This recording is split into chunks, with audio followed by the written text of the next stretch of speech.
Encontrase nas bateas nas que me criei de rapaz. Vía sentada no muelle unha vella rezar, enlutada en corpo e alma, rompía meu corazón. De centos de veces de vela, ela nunca me mirou.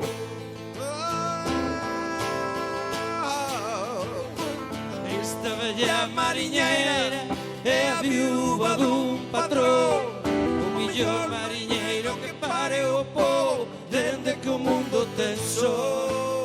30 anos vai do naufraxio da ruliña nas Azores, 30 anos da tolería da señora Dolores. Aí onde a ves, meu irmán, sigue esperando o patrón. Ninguén conseguiu que entendera que un mal día naufragou.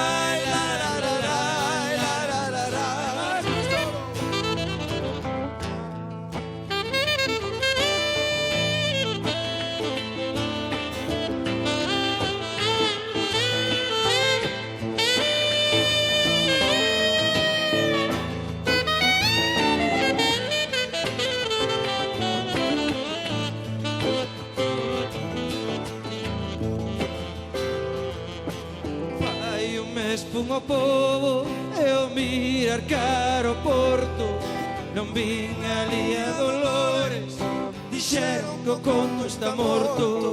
O día do Natal, cun tremendo temporal, correu polo pobo tola, como non la viron xamais.